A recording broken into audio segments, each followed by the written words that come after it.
أعوذ بالله من الشيطان الرجيم بسم الله الرحمن الرحيم அஸ்ஸலாமு அலைக்கும் வரஹ்மத்துல்லாஹி வபரகாத்துஹு. அன்பார்ந்த சகோதர சகோதரிகளே, அல்லாஹ்வினுடைய சாந்தியும் சமாதானமும் வற்றாத பெருங்கருணையும் உங்கள் மீதும் என் மீதும் நின்று நிலவ வேண்டும் என்கிற பிரார்த்தனையோடு என்னுடைய இந்த உரையினை ஆரம்பம் செய்கிறேன். இறைவனால் பொருந்தப்பட்டு அவனுடைய தூதரால் எடுத்துரைக்கப்பட்ட இந்த ஏகத்துவ கொள்கையில் நாமெல்லாம் நம்முடைய வாழ்க்கையினை அழகிய முறையிலே கட்டமைத்திருக்கிறோம். இந்த ரமலான் மாதத்தை நாம் வருடம் வருடம் அடைந்து கொண்டிருக்கிறோம். அதிலே பல நன்மைகளை செய்து கொண்டிருக்கிறோம். ரமலான் மாதத்தினுடைய அத்துணை சட்டங்களும் அத்துணை சிறப்புகளும் நமக்கு அத்துபடியாக இருந்தாலும் கூட இந்த உரையினை ஒரு சில நினைவூட்டலாக நாம் வைத்துக்கொள்வோம். பொதுவாக இந்த இஸ்லாமிய ஜோதியை நாம் எடுத்துக்கொண்டோம் என்றால், இறைவன் அந்த மார்க்கத்திலே மனிதர்கள் கடைபிடிக்க வேண்டிய, தன்னுடைய மார்க்கத்திலே ஒரு மனிதன் இருக்கிறான் என்று சொன்னால் அவன் எந்தெந்த விஷயங்களை செய்ய வேண்டும், எந்தெந்த விஷயங்களை செய்யக்கூடாது, எதுவெல்லாம் தன்னுடைய வாழ்க்கையை அழகிய முறையிலே சீரமைக்கும் என்கிற அத்துணை கட்டளைகளையும் கட்டுப்பாடுகளையும் அந்த விஷயத்தை எல்லாம் செய்தே ஆக வேண்டும் என்று கட்டளையாக மட்டும் பிறப்பித்து விடாமல், அந்தந்த விஷயத்திற்கேற்ப அதனை சார்ந்த கிளைகளில் இறைவன் ஒரு சில கிளைகளை சிறப்பித்து கூறுகிறான். அந்த சிறப்பு அம்சங்களில் ஒன்றாகத்தான் இந்த ரமலான் மாதமும் திகழ்ந்து கொண்டிருக்கிறது. இந்த ரமலான் மாதத்தை பற்றி இறைவன் தன்னுடைய திருமறையிலே பேசுகிற பொழுது, ரமலான் மாதம் இருக்கிறதே, அந்த மாதத்தை நான் எதற்காக சிறப்பான மாதம் என்று கூறுகிறேன் தெரியுமா? ரமலான் மாதத்தை மாதங்களிலேயே மிக சிறந்த மாதம் என்று இறைவன் எதற்காக கூறுகிறேன் என்கிற ஒரு காரணத்தை பிறப்பிக்கின்றான். அல்லதி உன்சில ஃபீஹில் குர்ஆன், அந்த மாதத்திலேதான் மனிதனுக்கு நேர்வழி காட்டக்கூடிய, நன்மை தீமைகளை பிரித்து காட்டக்கூடிய, அவனுடைய வாழ்க்கையை சீரமைக்கக்கூடிய இந்த குர்ஆன், இந்த அருள்மறை வேதம் அருளப்பட்ட ஒரு மாதமாக இருக்கிறது.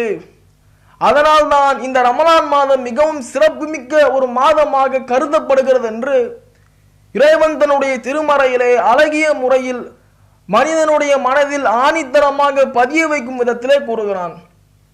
இந்த மாதத்திலே ஒரு மனிதன் நன்மைகளை செய்தான் என்று சொன்னால் அந்த நன்மைகளுக்கு கணக்கிடப்படாத அளவில் பல மடங்கு கூலிகள் நம்முடைய ஏட்டிலே எழுதப்படக்கூடிய நிலை ஏற்படும்.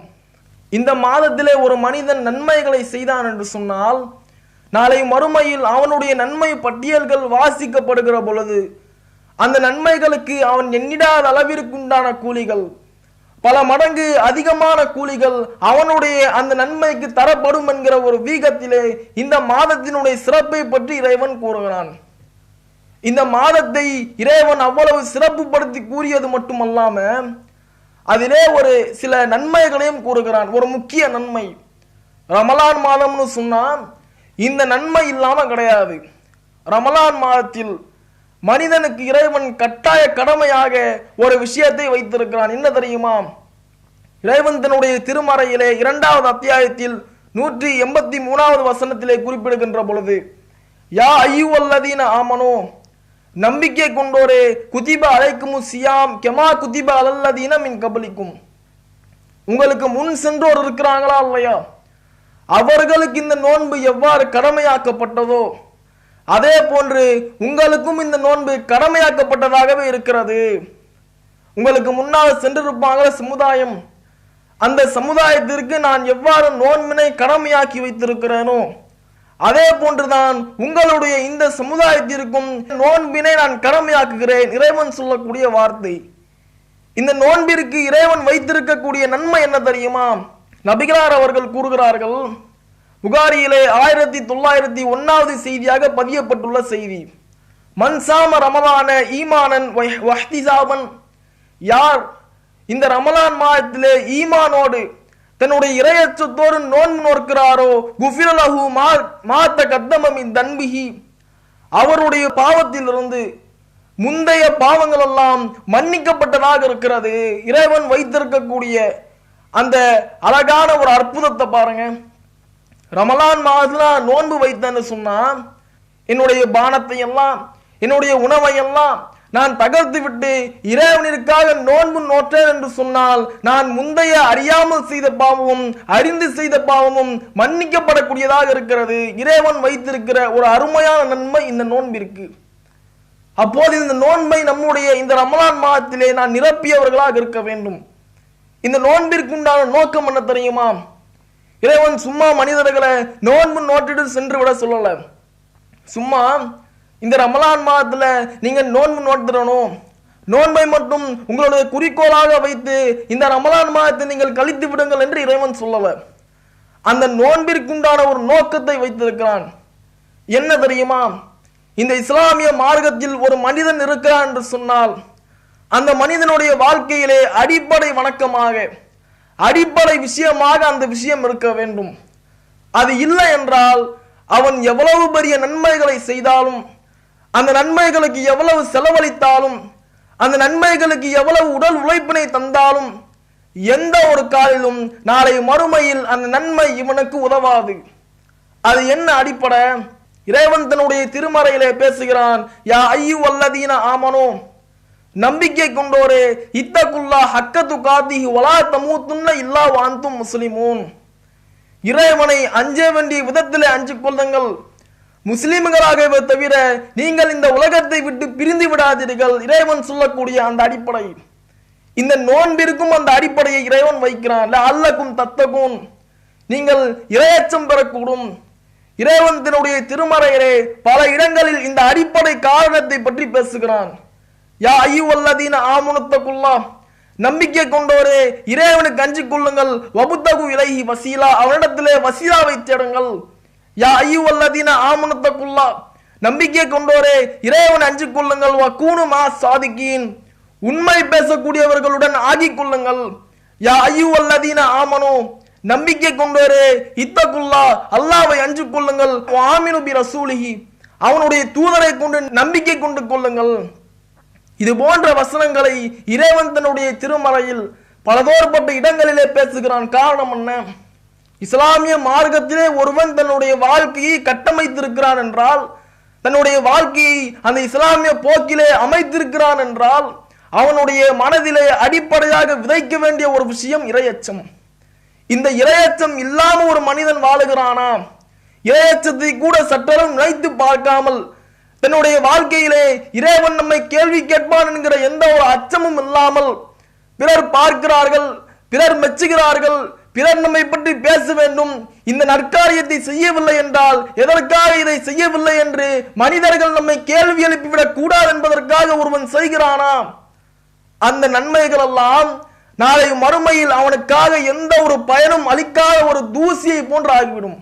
இறையச்சம் இல்லனா என்னுடைய மனதிலே நான் இறைவன் சொல்லக்கூடிய அந்த அடிப்படை நோக்காக வைத்திருக்கிற இறையச்சத்தை நான் விதைக்கவில்லை என்றால் நாளை மறுமையில் நான் எவ்வளவு பெரிய நன்மைகளை செய்து கூட்டினாலும், எவ்வளவு பெரிய நன்மைகளை இறைவனுக்காக நான் வகுத்திருந்தாலும் அந்த நன்மைகள் எல்லாம் எந்த ஒரு காலும் எனக்கு பயனளிக்காத ஒன்றாக இருக்கும்.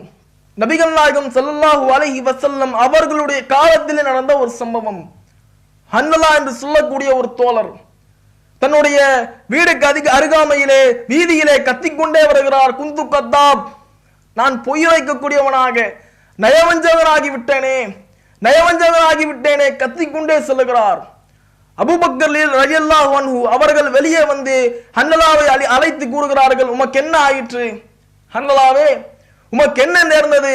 ஹன்லலா ரலியல்லாஹு அன்ஹு அவரிடத்தில் கேட்கின்ற பொழுது அவர்கள் பதிலளிக்கிறார்கள், அபூபக்கர் அவர்களே, நாம் அல்லாஹ்வினுடைய தூதரோடு இருக்கின்ற பொழுது இறையச்சவாதிகளாக இருக்கிறோம், நன்மைகளை செய்கிறோம், தீமைகளை விட்டு தடுத்துக் கொள்ளுகிறோம், தான தர்மங்களை செய்கிறோம், விரைந்து செய்கிறோம், இதுவெல்லாம் இருக்கிறது நபிகளாரோடு இருக்கின்ற பொழுது. ஆனால் நம்மோடு குடும்பத்தாரோடு வந்ததற்கு பிறகு நம்முடைய நன்மைகள் எல்லாம் காணாமல் போகிறதே.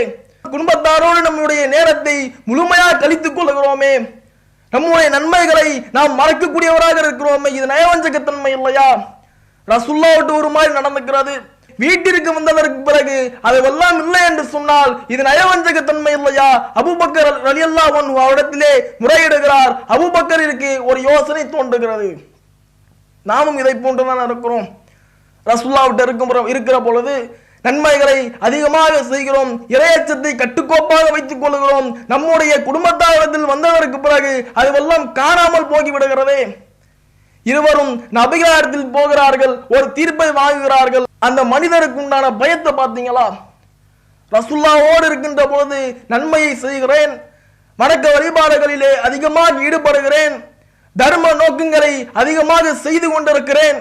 குடும்பத்தாரோடு வந்ததற்கு பிறகு அது காணாமல் போகிறதே. இறையச்சத்தினுடைய பயத்தை பார்க்கிறோம். இறையச்சம் என்பது ஒரு மனிதனுடைய வாழ்க்கையிற்கு எந்த அளவிற்கு அடிப்படை நோக்காக இருக்க வேண்டும், அந்த மனிதன் எவ்வளவு தன்னுடைய வாழ்க்கையிலே அதனை கடைபிடிக்க வேண்டும் என்பதற்கு ஒரு உதாரணத்தை இந்த சம்பவத்தின் மூலமாக நாம் எடுத்துக்கொள்ளலாம். அவ்வளவு பயம் இருக்கணும்.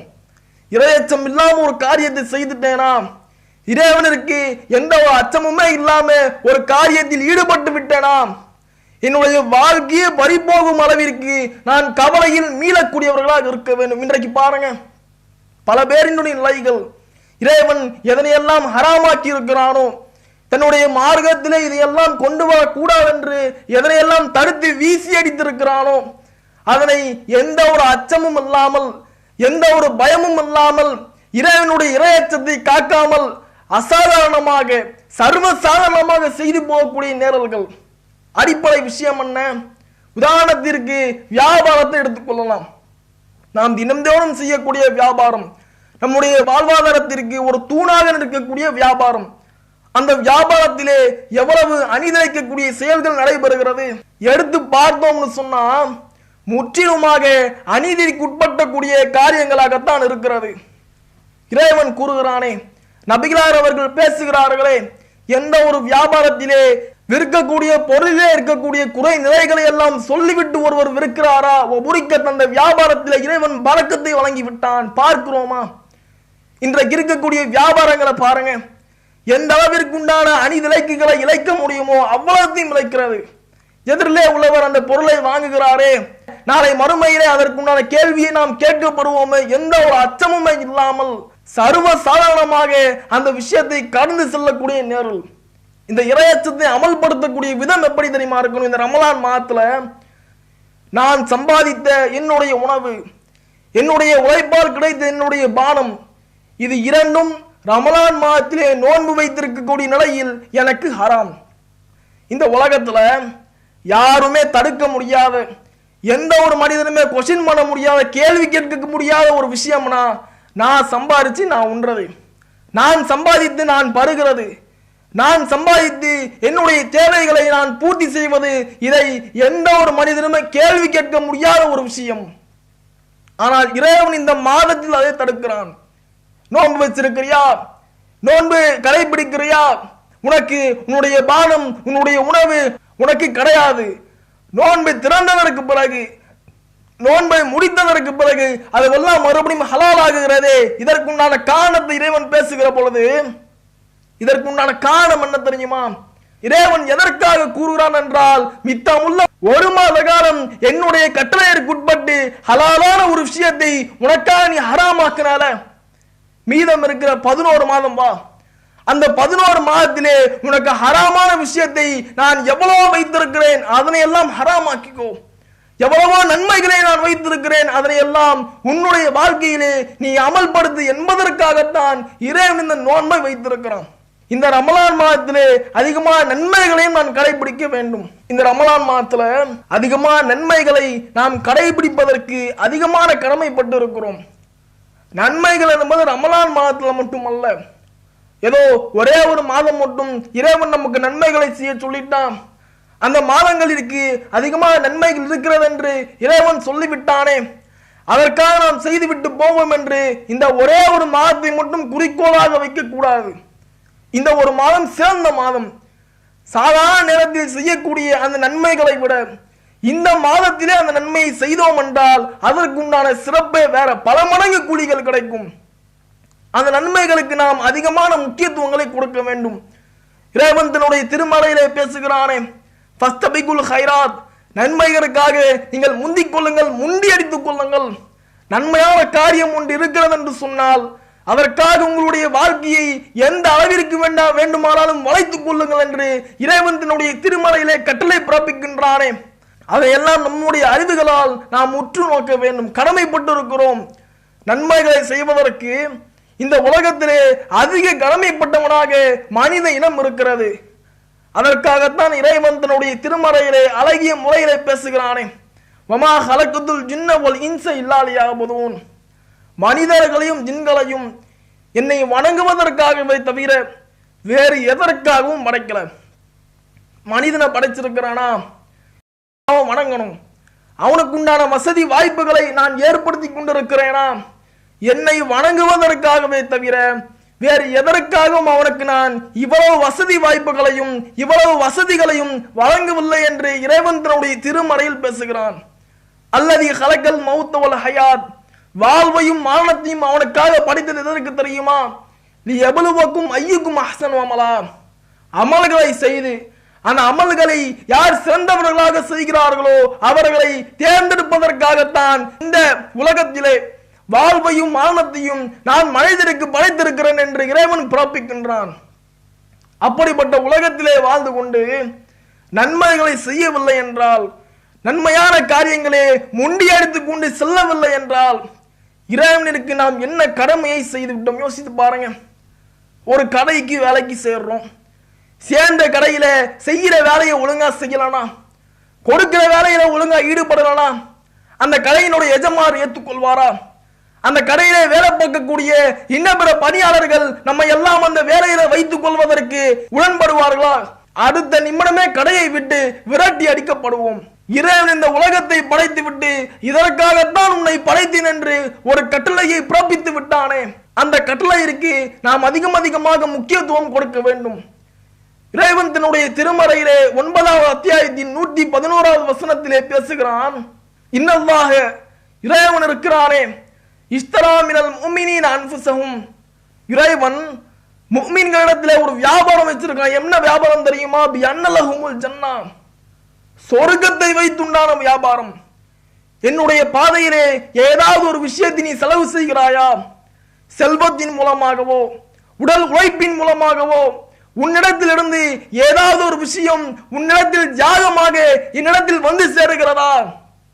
பி அன்னலஹுமுல் ஜன்னா, சொர்க்கத்தை வைத்து ஒரு வியாபாரம் இறைவன் செய்கிறானே, அந்த வியாபாரத்திற்கு உட்பட்டவர்களாக நாம் எல்லாம் இருக்கிறோம்.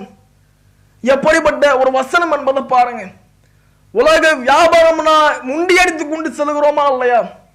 இந்த உலகத்துல ஏதாவது ஒரு வியாபாரம் நம்முடைய வாழ்க்கையை மாற்றக்கூடிய விதத்தில் இருந்தால், முன்னடியாக நிறைய லாபத்தை பெறக்கூடியவர்களாக இருந்தால் அதற்காக விரைந்து கொண்டு முண்டி அடித்துக் கொண்டு செல்லுகிறோமே. இறைவனுடைய வியாபாரத்தை பாருங்க. சொர்க்கத்தை வைத்து வியாபாரம் செய்கிறான். ஒரு நன்மையை செய்தோம் என்றால் சொர்க்கத்தை வைத்து இறைவன் செய்யக்கூடிய வியாபாரத்திற்கு நான் உட்பட்டவர்களாக அந்த உடன்படிக்கையை நம்முடைய வாழ்க்கையிலே நாம் இணைத்துக் கொண்டவர்களாக இருக்கிறோம். இறைவனுடைய வியாபாரத்தை சற்று திரும்பி பார்க்க வேண்டும். ரசூலுல்லாஹ்வுடைய காலத்தில் நடந்த ஒரு சம்பவத்திலே பதிவு செய்யப்பட்டுள்ள ஒரு செய்தி. அம்ர் பின் ஜூ என்று சொல்லக்கூடிய ஒரு தோழர், கால்கள் ஊனமாக இருக்கக்கூடிய தோழர், பத்ர் போரிலே 2 இளைஞர்கள் அபூஜஹலை கொண்டார்களா இல்லையா? அந்த இளைஞர்களுடைய தந்தை தான் இவர், அம்ர் பின் ஜூ. கால்கள் ஊனமான தந்தை பத்ர் போரிலே கலந்து கொள்ளணும் நினைக்கிறாரு. இறைவன் புறத்திலே எதையாவது நாம் கொடுத்து விட முடியாது என்று ஏங்கிக் கொண்டிருக்கிறார். கலந்து கொள்ள முடியல, உடல் ரீதியான விஷயங்கள் தடுத்து விடுகிறது. உஹது போர்ல கலந்து கொள்ள நினைக்கிறார், முடியல, உடல் தடுத்து விடுகிறது. இறுதியாக ஏதோ ஒரு போர் நடக்கிறது. ரசூலுல்லாஹ் வராரு, அல்லாஹ்வினுடைய தூதரே, இந்த போர்க்களத்தில் நான் இறங்கி என்னுடைய உயிரை மாய்த்து கொண்டேன் என்று சொன்னால், என்னுடைய உயிர் கொல்லப்படுகின்ற வரை இந்த போர்க்களத்திலே நான் போரிட்டேன் என்று சொன்னால், நாளை மறுமையில் ஊனமாக இருக்கிறதே என்னுடைய கால்கள், அந்த கால்கள் சரியான நிலையிலே சஹீஹத்தன் ஃபில் ஜன்னா, நல்ல முறையில் இருக்குமா? சொர்க்கத்திலே நான் நடந்து செல்ல முடியுமா? எப்படிப்பட்ட ஒரு ஆசை என்பதை பாருங்க. உலக வாழ்க்கையில மற்ற மனிதர்களை போன்று இருக்க முடியல, கால்கள் ஊனமாக இருக்கிறது, நடக்க முடியவில்லை, பிறருடைய தாழ்வு மனப்பான்மை இருக்கு, உள்ளாகக்கூடியவர்களாக இருக்கிறோம் என்கிற சூழல் எல்லாம் அவருடைய வாழ்க்கையிலே வந்து இணைந்தாலும் சொர்க்கத்தில் என்னுடைய கால் நல்லா இருக்கும்ல, இந்த போர்க்களத்திலே நான் கொல்லப்பட்டனா சொர்க்கத்திலே இறைவன் என்னுடைய கால்களை அழகான கால்களாக மாற்றி விடுவான்ல. ரசூலுல்லாஹ் ஆமான்னு சொல்லிட்டு கிளம்புறாங்க. உடனடியா களத்திலே குதிக்கிறார், போர்க்களத்திலே போர் செய்கிறார் ஊனக்காலோடு. போர் செய்து இறுதியாக கொல்லப்படுகிறார். அந்த மனிதனுடைய சரணத்தை பார்த்து நபிகளார் கூறுகிறார்கள், இந்த அம்ர் பின் ஜூ இருக்கிறார்களே, இவருடைய நிலை நாளை மறுமையிலே சொர்க்கத்திலே எப்படி இருக்கிறது தெரியுமா? இவருடைய இரு கால்களும் சஹீஹத்தன் ஃபில் ஜன்னா, மறுமையிலே நல்ல முறையில் நன்றாக நடக்கக்கூடிய நிலையில் இருக்கிறது. நான் அவரை நேருக்கு நேராக சொர்க்கத்தில் பார்த்து கொண்டிருக்கிறேன் ரசூலுல்லாஹ் சொல்றாங்க. எப்படிப்பட்ட ஒரு அருமையான அர்ப்பணிப்பு என்பதை பாருங்க. இஸ்லாமிய மார்க்கத்துல இறைவனுடைய புறத்திலே எதையாவது கொடுக்க வேண்டும் என்பதற்கு உயிரையே கொடுப்பதற்கு துணிந்தார்களா இல்லையா? எவ்வளவோ செல்வங்களை சம்பாதிக்கின்றோமே, அந்த செல்வங்களை எல்லாம் நம்முடைய உறவினர்களுக்கு தர்மமாக கொடுத்து விடலாமே, ஏழைகளுக்கு தர்மமாக கொடுத்து விடலாமே. இறைவன் தன்னுடைய திருமறையில் பேசுகிறானே, வல்லதீன யுமினூன், நம்பிக்கை கொண்டோர் என்றால் அவர்கள் யார் தெரியுமா? வமிம்மா ரஸக்னாஹும் யுன்ஃபிகூன், அவர்களுக்கு நாம் வழங்கிய செல்வத்திலிருந்து நன்மையான முறையில் என்னுடைய புறத்திலே செலவிட்டுக் கொண்டே இருப்பார்களே, அப்படிப்பட்டவர்களை தான் நன்மையான பட்டியலிலே இறைவன் கூறுகிறான். முஃமின்களுடைய பட்டியல். இந்த உலக வாழ்க்கையிலே வாழுகிற பொழுது தர்மங்களை நன்மைகளை அதிகமாக செய்கிறேனா, முஃமின்களுடைய லிஸ்டில் நான் வந்துட்டேன். இறைவனுக்கு முன்னால் நிற்கின்ற பொழுது முஃமின்ங்கிற ஒரு அடிப்படை விஷயத்துல வந்து விட்டாலே நாளை மறுமையில் அந்த மனிதனுக்கு மிகப்பெரிய பிரம்மாண்டமான ஒரு சந்தோஷம் வேற எதுவுமே இல்லை. முஃமினினுடைய லிஸ்ட்ல, முஃமின்களினுடைய பட்டியலிலே நான் வந்து விட்டேன். இந்த ரமலான் மாதத்திலே அந்த பட்டியலில் முஃமின்கள் இடம்பெறுவதற்கு இறைவன் வாய்ப்புகளை தருகிறான். இந்த ரமலான் மாதத்தில் செய்யக்கூடிய நன்மை சாதாரண நாட்களிலே செய்யக்கூடிய நன்மைகளை போன்றதல்ல. இந்த ரமலான் நாட்களிலே மனிதன் செய்யக்கூடிய நன்மைகள் எல்லாம் நாளை மறுமையில் பல மடங்கு நன்மைகளாக வந்து நிற்கும். இது ஒரு புறம். இரண்டாவது என்னது, இந்த நன்மைகளை எல்லாம் அந்த ரமலான் மாதத்தோடு நாம் முடித்துக் கொள்ளக்கூடாது. ரமலான் மாதம் வருகிறதா, அந்த ரமலான் மாதத்திலே நன்மையான காரியங்களை செய்வதற்கு முரண்படுகிறோமா, முயற்சி செய்கிறோமா? அந்த முயற்சிகளை அதற்கு அடுத்துள்ள மாதங்களிலும் அதற்கு அடுத்துள்ள நாட்களிலும் நாம் செய்வதற்கு கடமைப்பட்டு இருக்கிறோம், கடமையாக்கி வச்சிருக்கிறோம். அல்ல ரமலான் மாதத்துல மட்டும்தான் நன்மைகளை செய்ய சொல்லி இறைவன் ஏவுகிறானா? இல்ல ரமலான் மாதத்துல மட்டும்தான் தர்மங்களை செய்ய சொல்லி இறைவன் கட்டளையிடுகிறானா? அந்த மாதங்களிலும் நாம் இந்த நன்மைகளை அதிகமாக செய்வதற்கு கடமைப்பட்டு இருக்கிறோம். இரண்டாவது என்ன தெரியுமா? தீய காரியங்கள் இருந்து தவிர்த்து கொள்ளவிருக்கணும். நபிகளார் அவர்கள் கூறுகிறார்கள், எந்த ஒரு மனிதர் தன்னுடைய நாயினால் தீய பேச்சை பேசுவதை விட்டு தடுபடாமல் இருக்கிறாரோ, தீய செயல்களை செய்வதை விட்டு தன்னை தடுத்துக் கொள்ளாமல் இருக்கிறாரோ, அவர் தன்னுடைய உணவையும் பானத்தையும் இறைவனுக்காக தியாகம் செய்து எந்த ஒரு பிரயோஜனமும் இல்லை. நான் நோன்பு வச்சிருக்கிறேனே, இறைவனுக்காக வச்சிருக்கிறேனே, ஆனா ஹராம செய்வேன், தேவையே கிடையாது. நான் பானத்தை அருந்தாம இருக்கிறேன், உணவு உண்ணாம இருக்கிறேன், பிறருக்கு அணிதிரைப்ப, இறைவனுக்கு அந்த நோன்பு எந்த ஒரு வகையிலும் தேவை இல்லாமல் இருக்கிறது. அந்த தீய காரியங்களை ரமலான் அல்லாத மாதத்திலும் செய்யாமல் இருக்க வேண்டும். கடுமையான உள்ள போராட்டத்தை நாம் போட வேண்டும். முஜாஹதத்துன் நஃப்ஸ், உள்ளத்தோடு அதிகமான போராட்டத்தை இடுவதற்கு முஃமின்களாக இருக்கக்கூடிய நாம் இந்த ரமலான் மாதத்திலே அதிகமாக கடமைப்பட்டிருக்கிறோம். இறைவன் புறத்திலே நோன்பு நோற்றோமே, தொழுகையை சரிவர தொழுதோமே, பக்துக்கு வக்து பாங்கிற்கு முன்னால் பள்ளிவாசலிலே போய் அமர்ந்தோமே, இதுவெல்லாம் இந்த ஒரு மாதம் செய்தேன், அடுத்த மாதம் அதுவெல்லாம் இல்லை என்று சொன்னால் இறைவன் புறத்திலே அதுவெல்லாம் பயனளிக்க கூடியதா இருக்குமா? யோசித்து பாருங்க. நம்முடைய உள்ளத்திலே ஒரு அச்சம் வர வேண்டும். இந்த நன்மைகள் எல்லாம் இறைவன் இந்த மாதத்தில் மட்டும் வழங்குவதல்ல. நாம் செய்யக்கூடிய எந்த நன்மைகளாக இருந்தாலும், அந்த நன்மைகள் இன்ன பிற நாட்களில் இருந்தாலும் அதற்குண்டான கூலிகளை எல்லாம் இறைவன் வழங்கி கொண்டேதான் இருக்கிறார். இந்த ரமலான் மாதத்தை நம்முடைய உள்ளத்தை கட்டுப்படுத்துவதோடு மட்டுமல்லாமல் ரமலான் மாதத்தில் செய்யக்கூடிய வணக்க வழிபாடுகளையும் தர்மங்களையும் தானத்தையும் இன்ன பிற நாட்களிலும் செய்வதற்கு இறைவன் நமக்கு பலத்தையும் வளத்தையும் தந்தருள வேண்டும் என்கிற பிரார்த்தனையோடு என்னுடைய இந்த உரையை நிறைவு செய்கிறேன். அஸ்ஸலாமு அலைக்கும் வரஹ்மத்துல்லாஹி வபரகாத்துஹு. இஸ்லாம் மற்றும் சமுதாய செய்திகளை அறிந்து கொள்ள தமிழ்நாடு தௌஹீத் ஜமாஅத் யூடியூப் பக்கத்தை உடனடியாக சப்ஸ்கிரைப் செய்து கொள்ளுங்கள். மேலும் பெல் பட்டனையும் கிளிக் செய்து கொள்ளுங்கள்.